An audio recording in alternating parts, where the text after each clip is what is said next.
아멘. 자, 오늘 열왕기야 강의 네 번째 시간 하나님 말씀 나누도록 하겠습니다. 자, 우리 서로 축복하면서 격려하면 좋겠습니다.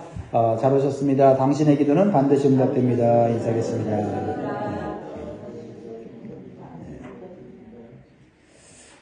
여러분들이 잘 아는 두 선지자, 구약의 위대한 선지자 두 사람이 오늘 나오는데요. 한 선지자 이름은 엘리야고 다른 선지자 이름은 엘리사입니다. 자, 오늘 본문은요, 엘리야 선지자가 엘리사 선지자에게 선지자 직분과 사명을 물려주는 장면이에요. 그리고 엘리야 선지자는요, 영광스럽게 죽음을 보지 않고 하늘로 올리워가는 축복을 받는 장면을 우리에게 보여주고 있어요. 이것은 무엇을 의미할까요? 엘리야가 이 땅에서 하나님께서 원하시는 사명과 뜻을 끝까지 잘 감당했다는 것을 증명하고 있는 것입니다. 그래서 하나님께서는 엘리야를 특별 대우를 하시는 거예요.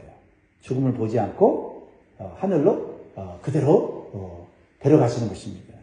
이런 하나님의 은총이 있다는 거예요. 자, 지난주 우리가 열왕기하 2장 1절부터 나눴는데 1절에 보면 그 내용이 나오죠. 여호와께서 회오리 바람으로 엘리야를 하늘로 올리고자 하실 때에 엘리야가 엘리사와 더불어 길갈에서 나가더니, 하나님께서는 이렇게 하나님께서 주신 삶을 하나님의 뜻대로 감당한 자들에게 그들의 수고와 희생에 합당한 위로와 보상을 해줄 수 있는 분임을 믿으시기 바랍니다. 그러므로 여러분들이 이 땅 가운데 하나님의 일을 하고 또 하나님 주신 이 삶을 하나님이 기뻐하시는 삶을 살기 위해서 애쓰고 힘쓰고 헌신하고 봉사하는 모든 것들 하나님 다 보고 계시고 기억하셨다가 그에 합당한 은혜를 주실 줄 믿습니다. 죽을 때 고통 없이 죽는다는 것만큼 얼마나 참 큰 복이 없는 것 같아요. 그렇죠? 그래서 여러분 그런 기도를 하세요. 하나님 죽을 때 큰 고통 없이 하나님의 나라로 갈 수 있게 해주십시오. 나는 기도와 함께 사실 그런 기도 하지 않아도 돼요. 어떻게 하면 돼요? 엘리야처럼 하나님이 주신 사명을 끝까지 성실하게 잘 감당하면 하나님이 그에 합당한 대우를 해주셔서 죽을 때도 평안히 하나님 품으로 갈 수 있게 해주실 줄 믿습니다. 그러자 엘리야 선지자가 하나님 앞에 이렇게 영광스럽게 죽음을 보지 않고 회리바람으로 하나님의 나라로 들어가게 되는 것을 보면서 이 엘리야 선지자의 마음 가운데 소원이 생겼어요.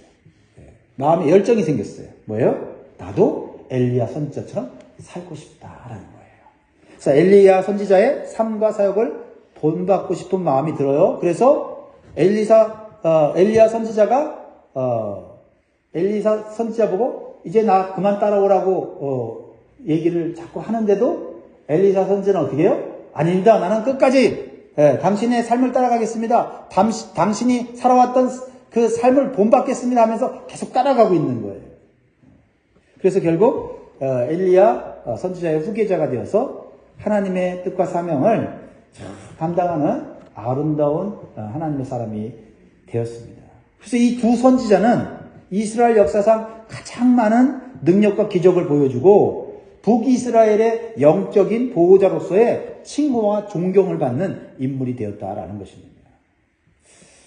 우리도 엘리야 선지자처럼 사명을 끝까지 잘 감당함으로써 우리의 삶과 사역을 본받고 싶은 사람들이 생기기를 주의 이름으로 축복합니다. 그 사람들이 우리 자녀들이 되면 좋겠어요. 할렐루야. 우리 부모님의 신앙과 삶을 본받고 싶다.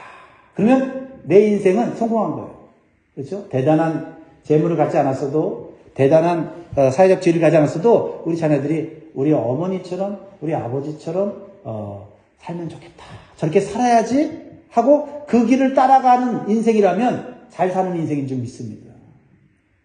또한 우리의 삶과 신앙과 사역을 본받기를 원하는 사람들이 우리 교회 젊은 세대들이 되기를 간절히 소원합니다. 그게 또 저의 기도 제목이기도 하고요. 또 여러분들에게도 기도 제목이 되기를 원합니다. 우리가 이제 바라는 게 뭐가 있어요? 하나님, 나에게 주신 사명 끝까지 감당하다가 하나님 품에 안기게 하옵소서. 평안히 안기게 하옵소서. 이게 우리의 마지막 소원 아닙니까? 그러면서 또 한 가지 우리에게 사명이 있는 거죠. 그렇죠? 우리가 살아왔던 신앙의 발자취를 보고 우리 자녀들이, 우리 젊은 세대들이 저렇게 살면 하나님께 복을 받는구나 하는 것을 보여주는 것이에요. 자, 그러면 엘리야 선지자를 본받아 다음 세대 지도자가 된 엘리사 선지자의 모습을 통해서 영적인 교훈을 우리가 받고자 합니다. 자, 이제 이 땅에서의 사명을 다 감당한 엘리야는 마지막으로 어디로 가냐면, 그렇죠? 처음에 길갈에서 어디로 갑니까? 베델로 가고, 그렇죠? 베델에서 어디로 가요? 여리고로 가고, 이제 여리고에서 이제 어디로 가는 거예요? 이제 요단강을 건너가는 거예요. 요단강을 건너가요. 요단강을 건너간다는 것은 영적으로 뭘 의미한다고 했죠? 하늘에 계신 하나님 품으로 간다는 것. 그렇죠? 천국에 간다는 거예요. 우리도 언젠가는 요단강을 건너가게 돼요. 요단강을 건너서 지옥으로 가면 안 되고 요단강 건너서 어디로 가야 돼요? 천국으로 가야 돼요.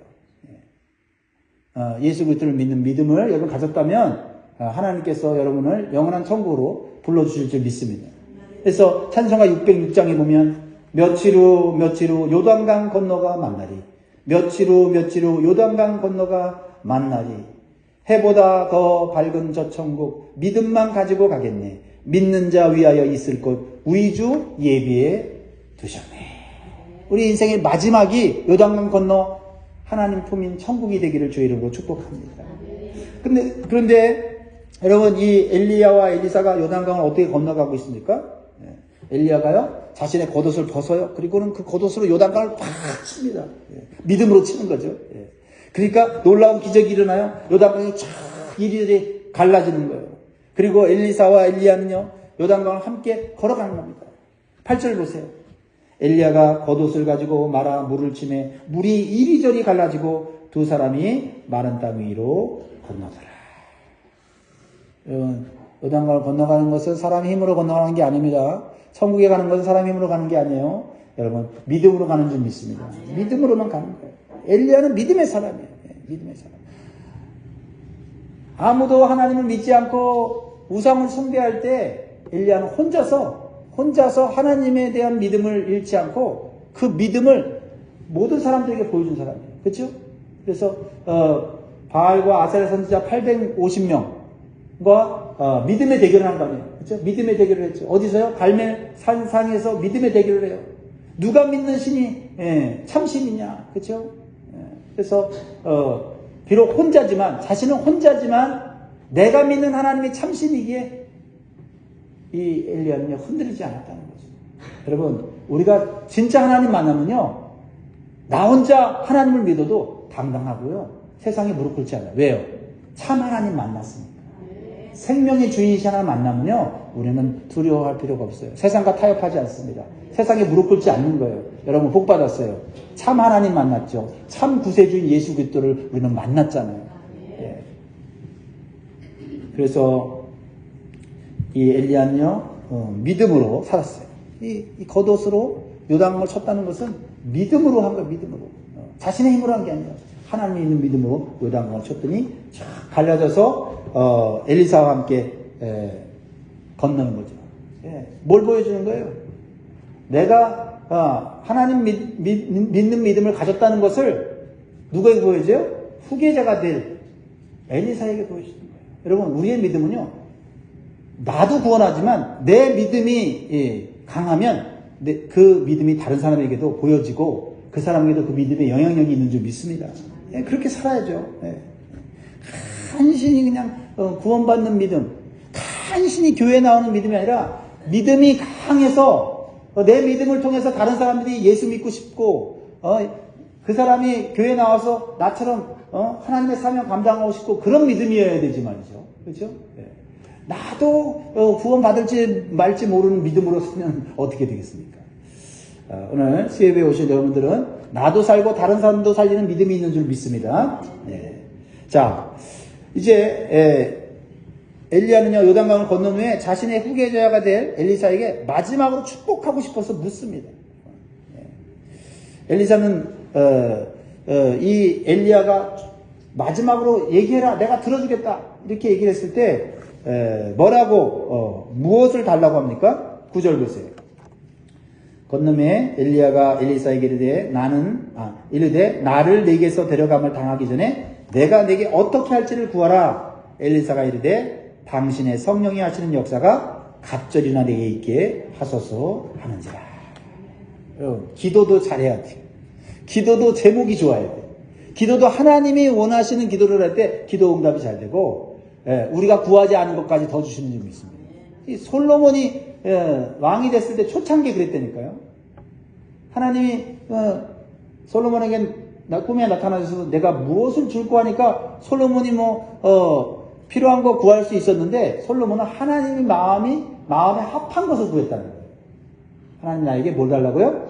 지혜. 어떤 지혜? 나 똑똑해갖고 나 잘난 척하는 지혜? 아니요.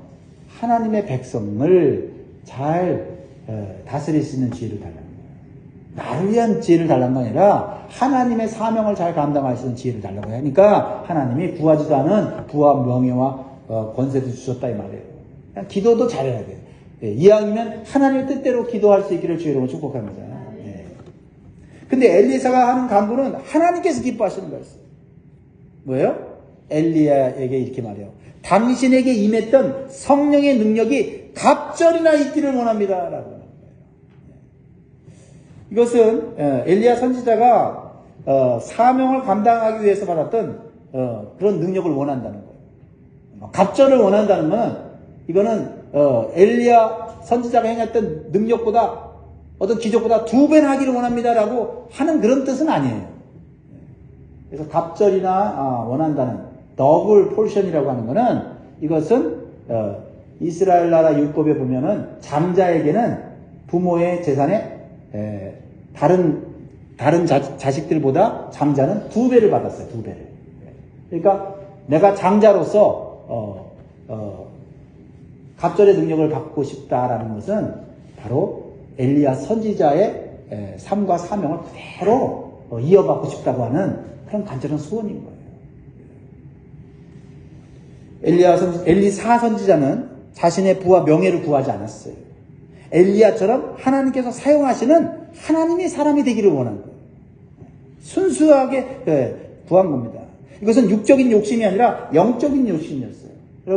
여러분이 이제 예수 믿고 구원받았으니 육적인 욕심은 내려놓고 영적인 욕심이 많아지기를 주의를 축복합니다. 네, 하나님의 사명을 잘 감당하고, 그렇죠? 또 한 사람이라도 전도해서 그 사람의 구원받는 기쁨을 누리고 싶은 이런 영적인 욕심.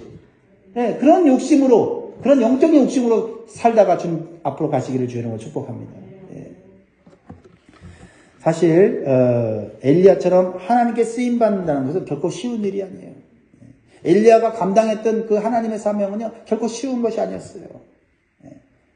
그런데 엘리사는 뭐라고 그래요? 엘리야 선지자가 받았던 능력을 저도 받고 싶습니다. 이 얘기는 엘리야 선지자처럼 인기가 있는 사람이 되겠다는 게 아니라 엘리야 선지자처럼 하나님이 인정하시는 사람이 되고 싶어요 라는 기도였다는 거죠. 그랬을 때 엘리야가 이렇게 말을 해요. 10절에 이르되 네가 어려운 일을 구하는도다. 그러나 나를 내게서 데려가시는 것을 네가 보면 그 일이 내게 이루어지려니와 그렇지 아니하면 이루어지지 아니하리라 하고. 자, 이 말씀 굉장히 중요한 말씀인데요. 자, 왜 엘리야는 엘리사의 요구에 어려운 일을 구한다고 말을 합니까? 엘리야에게 주신 능력의 갑절을 달려가는 것은 엘리야가 줄 수 있는 것이 아니라 누가 주는 거예요? 하나님만이 줄 수 있는 거라, 하나님만이. 그러니까 지금 엘리사가 요구하는 것은 사람이 줄 수 있는 게 아니에요. 그러니까 엘리야가 줄 수 있는 게 아니에요. 그러니까 어려운 걸 구하는 거예요. 근데 어려운 걸 구하지만 그것은 하나님만이 주실 수 있는 거라는 거죠. 그러자 엘리야는 이렇게 말을 해요. 자신이 하늘로 올라가는 것을 엘리사가 본다면 하나님께서 그 능력을 주시기로 허락한 것이다. 그러면서 또 한마디 하는 거예요. 자신이 하늘로 올라가는 것을 네가 보지 못한다면 하나님께서는 너에게 네가 구한 능력 허락하지 않을 거다. 이렇게 얘기를 하는 거죠. 그런데 엘리사가 봤습니까? 안 봤습니까? 엘리야가 하늘로 죽음을 보지 않고 하늘로 올라가는 하나님의 능력을 봤잖아요. 그런 하나님의 놀라운 영광을 봤잖아요. 그렇다면 너에게도 하나님의 능력이 임할 거다라고 지금 말하고 있는 거예요. 이렇게 이 말씀은 뭐냐면 신약 시대에 예수님의 부활과 승천을 보고 복음을 땅끝까지 전파하는 하나님의 사명을 맡은 성도들에게는 하나님의 능력인 성령을 부어주신다는 것을 보여주는 거예요. 그래서 사도행전 1장 8절에 예수님의 그 승천을 본 제자들과 성도들이 그 승천하는 영광을 봤을 때 그들에게 뭐가 임해요? 성령의 능력이 임하죠. 그래서 사도행전 1장 8절에 보면 오직 성령이 너희에게 임하시면 너희가 권능을 받고 예루살렘과 온 유대와 사마리아와 땅끝까지 이르러 내 증인이 되리라 하시니라. 그들은요 예수님의 십자가의 죽으심과 부활을 경험하기 전에는요 다 겁쟁이들이었어요. 그렇죠? 문 걸어 잠그고 예수 믿는 거 후회하고 예수님의 제자인 거 후회했던 사람들이에요. 근데 예수님의 그 영광스러운 십자가에서의 죽으심과 부활을 같이 보고 난 이후에는 어떻게 해요? 그들은 담대한 사람이 됐어요. 왜요? 예수님 부활하신 후에 약속하신 게 있어요. 승천하시면서 약속하신 게 있어요. 성령이 너에게 임할 거다. 그것을 구해라. 예루살렘 떠나지 말고 그 성령만을 구해라. 그러면 너희들의 인생은 하나님이 책임져 줄 거다 이거예요. 그래서 승천하신 예수님의 말씀과 약속을 믿은 제자들과 성도들은 예루살렘에 돌아가서 오직 한 가지만 구했어요. 그것이 뭐예요? 바로 성령의 능력이다. 그랬을 때 그들의 삶에는 부족함이 없었습니다. 성령이 임하시니까 그들은 무서울 것이 없어졌어요. 담대해졌어요. 생명은 누구한테 달려있어요? 하나님께 달려있잖아요. 그리고 성령이 임하니까 능력과 기적이 일어났어요. 병든 자들이 치유가 되고요. 무엇보다도 여러분 기억나는 그 성전 미문에 앉은 안전뱅이가 일어났잖아요. 누구 이름으로 일어납니까? 예수의 이름으로 일어나는 역사가 일어났잖아요. 성령 받으니까 할 수 없는 일들을 하더라 이 말이에요. 그리고 악한 자들이 그들을 함부로 건드리지 못했어요. 오히려 그들이 막 핍박하면서도 오히려 그들이 두려워했다는 거죠. 여러분, 우리가 성령의 능력을 받으면 이 세상에서 두려울 것이 없어요. 그리고 우리를 핍박하는 자들이 오히려 우리를 두려워한다는 사실을 기억하시기 바라요. 그러니까 우리가 강해지려고 하지 말고 성령을 받으려고 힘써야 될 점이 있습니다. 그래서 사명을 감당하기를 원하는 자들에게 가장 필요한 것은 성령의 능력이다. 이것이 바로 엘리사가 엘리야에게 마지막으로 구했던 거예요. 이제 엘리사는요, 엘리야가 하늘로 올려오는 놀라운 광경을 실제로 보게 돼요. 11절 보세요. 두 사람이 길을 가며 말하더니 불수레와 불말들이 두 사람을 갈라놓고 엘리야가 회오리 바람으로 하늘로 올라가더라. 여러분, 하나님의 능력을 보십시오. 하나님의 능력을 보십시오. 하나님은요, 이렇게 하나님의 바람을 일으켜서 하나님의 사람을 보호하시고 하나님의 사람을 하나님 나라로 충분히 이끌어갈 수 있는 능력이 하나님이세요. 하나님은 결코 생명을 우리가 잃어버리지 않도록 하나님께서 보호하신다는 사실을 여러분 기억하시기 바랍니다.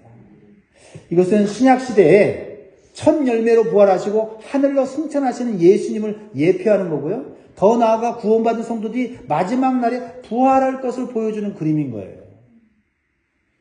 그래서 고린도전서 15장 20절에 보면 그러나 이제 그리스도께서 죽은 자 가운데서 다시 살아나사 잠자는 자들의 첫 열매가 되셨도다. 여러분, 예수님을 따라가는 자는 예수님처럼 그 생명을 보존받고 부활하고 영원토록 살게 되는 줄 믿으시기 바랍니다. 그렇습니다. 사랑하는 성도 여러분, 부활의 신앙을 가진 자에게 하나님은 합당한 사명을 주시고 그 사명을 감당할 성령의 능력을 주신다는 것을 믿으시기 바라요. 그리고 엘리사처럼 나에게 주시는 사명과 능력을 구해야 돼요.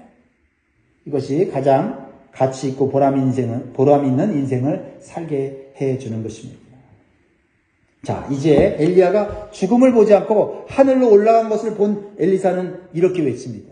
12절 다 같이 읽습니다. 12절 시작. 엘리사가 보고 소리지르되 내 아버지여 내 아버지여 이스라엘의 병거와 그 마병이 하더니 다시 보이지 아니하는지라. 이에 엘리사가 자기의 옷을 잡아 둘로 찢고.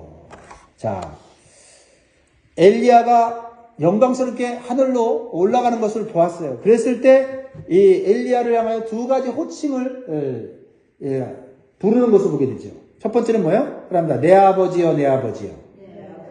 내 아버지. 네. 왜 아버지라고 그랬어요? 왜 아버지라고 할까요? 엘리야가 아버지예요? 네? 원래 아버지입니까? 아니잖아요. 네. 스승이고 선생님인데 왜 아버지라고 합니까? 이것은 엘리야가 자신의 영적인 아버지라는 거예요. 영적인 아버지. 자신은 그의 영적인 아들이라는 것입니다. 우리는요, 영적인 아버지의 신앙을 가져야 영적인 자녀를 만들 수가 있어요. 여러분, 사도 바울은요, 디모데를 믿음 안에서 낳은 아들이라고 말했습니다. 우리는 육적으로 낳은 자식만이 자식이 아니에요. 우리는 믿음 안에서 영적인 자녀를 출산해야 됩니다. 이것이 하나님이 기뻐하시는 삶이라는 거예요. 여러분 살아가는 동안에 여러분 비록 육적인 자녀는 이제 낳을 수 있는 그런 능력이 없을 수도 있어요. 끝난 분들도 계시잖아요.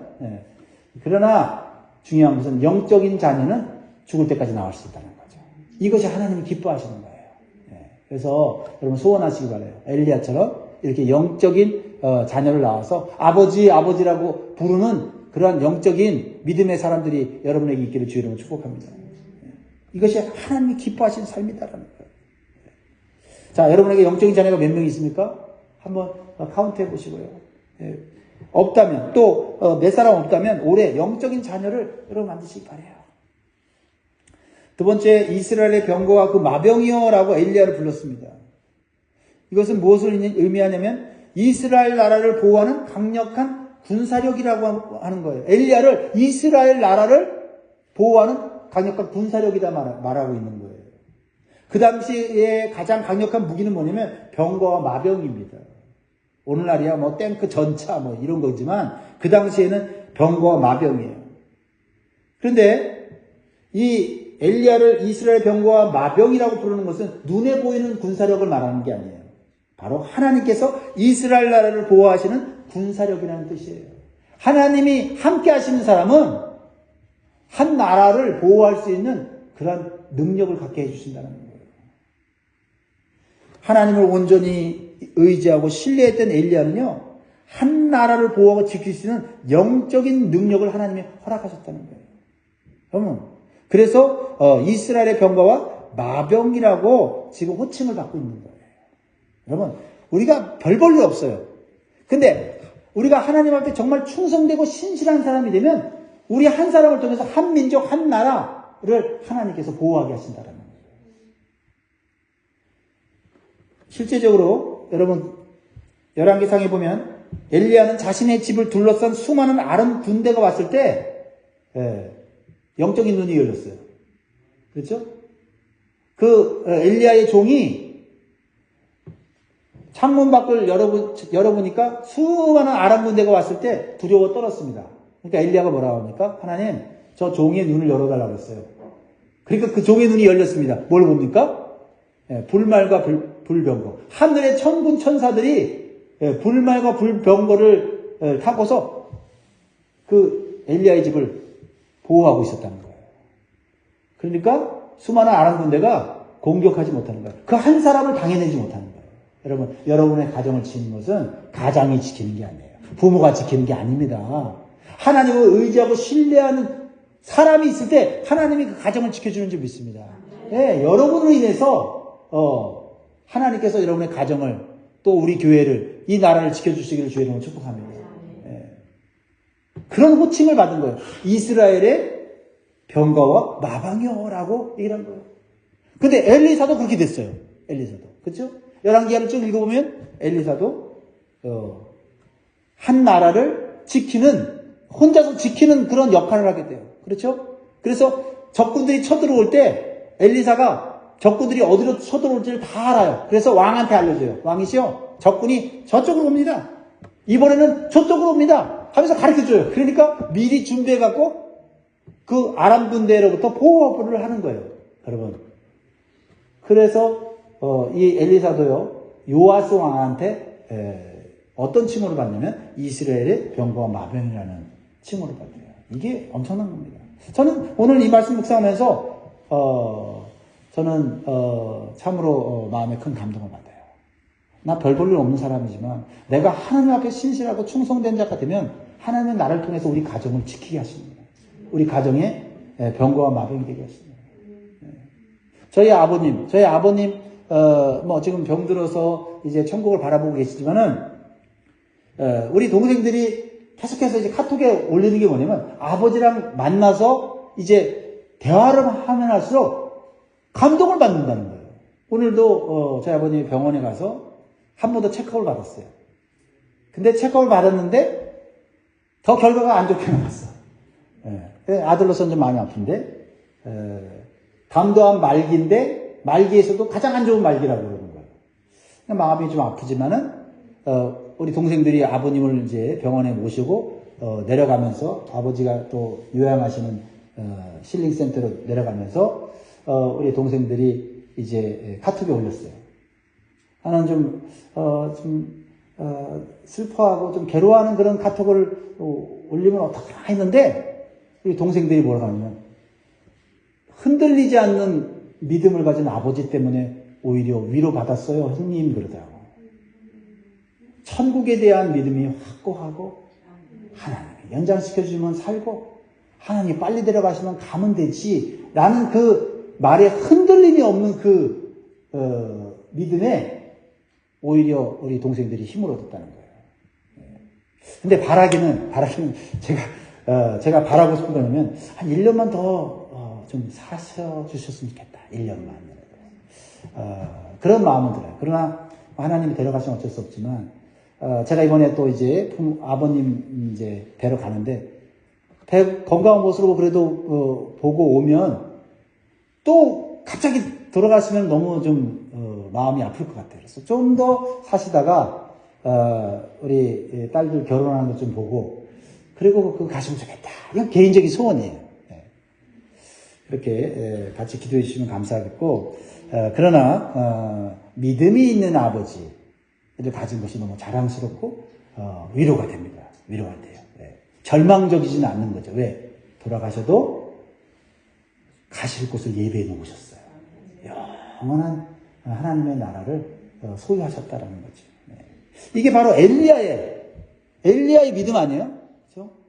그 엘리야의 믿음으로 영광스럽게 죽음을 보지 않고 천국에 가는 걸 보고 엘리사가 뭐라고 그래요? 이스라엘의 병거와 마병이요. 그 한 사람으로 말미암아 한 가정이 아닙니다. 한 나라가 그 한 사람을 인해서 보호를 받는 거예요.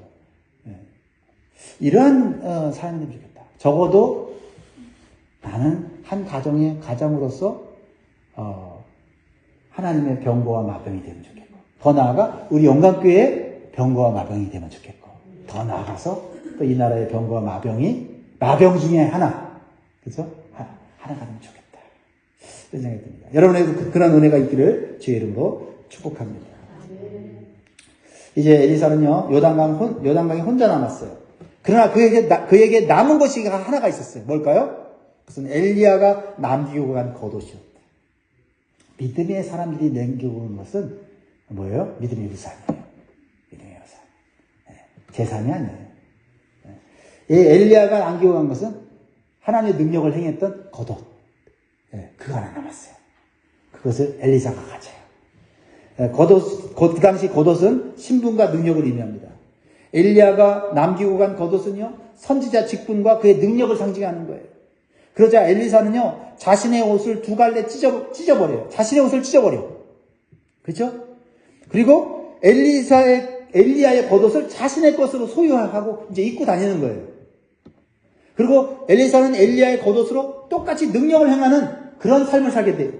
자, 13절, 14절 같이 읽고 이제 마무리하겠습니다. 시작. 엘리야의 몸에서 떨어진 겉옷을 주워 가지고 돌아와 요단 언덕에 서서 엘리야의 몸에서 떨어진 그의 겉옷을 가지고 물을 치며 이르되 엘리야의 하나님 여호와는 어디 계시니까 하고 그도 물을 치매 물이 이리저리 갈라지고 엘리사가 거느니라. 엘리야는 가버렸어. 엘리야가 함께 있을 때 얼마나 그의 능력과 그의 어떤 믿음과 그의 삶을 보면서 얼마나 힘을 얻었어요. 근데 엘리야가 가고 나니까 아무것도 없어요. 근데 한 가지 남겨간 게 뭐예요? 고독. 하나님을 의지하는 고독. 하나님의 능력을 행했던 겉옷 하나 남기고 간 거예요. 근데 그것만으로 충분하다는 거죠. 우리들이 죽을 때 우리 자녀들에게 물려줄 것, 믿음의 옷을 물려주고 가야 될 줄 믿습니다. 믿음의 옷. 기도에서 하나님의 응답받는 기도의 옷 남기고 가야 될 줄 믿습니다. 자, 이것은 우리에게 무엇을 의미할까요? 영적으로 엘리야가 자신의 옷을 찢고 엘리야의 겉옷을 가졌다는 것은 자신의 옛사람의 옷을 벗어버리고 하나님이 주시는 새 사람의 옷을 입었다는 것을 의미해요. 내 지식과 경험으로 하나님의 일을 하는 것이 아니라 하나님의 힘으로 일하는 것을 의미하는 겁니다. 구원받은 성도는 어떤 옷을 벗어야 되고 어떤 옷을 입어야 될까요? 내 옛사람의 옷을 벗어버리고 예수 그리스도의 옷을 입어야 될 줄 믿습니다. 그래서 에베소서 4장 22절에서 24절에 보면 너희는 유혹의 욕심을 따라 썩어져가는 구습을 따르는 옛사람을 벗어버리고 오직 너희의 심령이 새롭게 되어 하나님을 따라 의와 진리의 거룩함으로 지으심을 받은 새 사람을 입으라. 이 새 사람의 옷이 누구의 옷이에요? 예수 그리스도 옷이다. 우리는 오늘 밤 소원하면 좋겠어요. 하나님, 내 지식과 경험의 옷을 벗어버리고 예수 그리스도의 옷을 입기를 원합니다. 그 옷을 입고 가면요, 이 땅 가운데서도 능력을 행할 수 있어요. 그 옷을 입고 있으면요, 하나님 나라 갈 수 있어요. 여러분, 지금 어떤 옷을 입고 살아가고 계세요? 세상에 뭐 빛나는 옷 입고 계세요? 명품 옷 입으려고 하세요? 그것으로는 천국 못 가요. 그것으로는 마귀 이길 수 없어요. 죄를 사함받을 수 없습니다. 오직 예수 그리스도의 옷을 입고 살아야 될 줄 믿습니다. 그러기 위해서 날마다 육신의 정욕을 따르는 옛사람의 옷을 벗어버려야 돼요. 성령께서 입혀주시는 예수 그리스도의 옷을 입고서 오늘도 내일도 하나님의 사명을 감당하다가 주님 앞에 갈 수 있는 저 여러분 되길 주의 이름으로 축복합니다. 기도하겠습니다.